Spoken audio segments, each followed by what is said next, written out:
বঙ্গোপসাগরে সৃষ্ট নিম্নচাপটি বর্তমানে স্থল নিম্নচাপ আকারে ভারতের দক্ষিণ ঝাড়খণ্ড ও উড়িষ্যা এলাকায় অবস্থান করছে, যার প্রভাবে চট্টগ্রাম বিভাগে ভারী থেকে অতি ভারী বর্ষণ হচ্ছে। গত 24 ঘন্টায় কক্সবাজারে 240 মিলিমিটার বৃষ্টি রেকর্ড হয়েছে।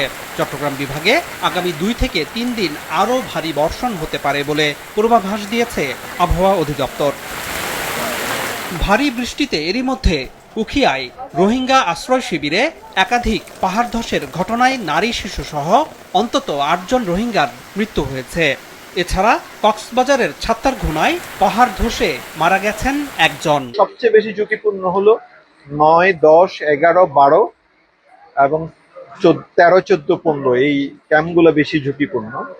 এবং আপনারা খেয়াল করেছেন যে 3টি ঘটনা ওই ক্যাম্পগুলোর মধ্যে হয়েছে। ভারী বর্ষণের কারণে নতুন করে পাহাড় ধস হতে পারে। এছাড়া আগামী 4 থেকে 5 দিন পর্যায়ক্রমে দেশের অধিকাংশ অঞ্চলে মাঝারি থেকে ভারী বৃষ্টি হতে পারে জানিয়েছে আবহাওয়া অফিস।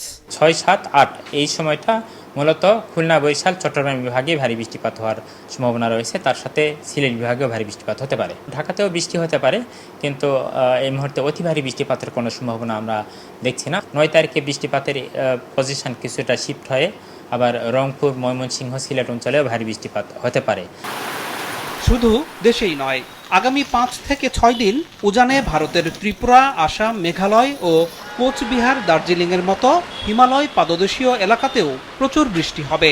এতে করে বান্দরবান, কক্সবাজার, ফেনী, চট্টগ্রাম, খাগড়াছড়ি, লক্ষ্মীপুর, নোয়াখালী ছাড়াও দেশের উত্তর পূর্ব অঞ্চলে আকস্মিক বন্যার আভাস দিয়েছে বন্যা পূর্বাভাস ও সতর্কীকরণ কেন্দ্র।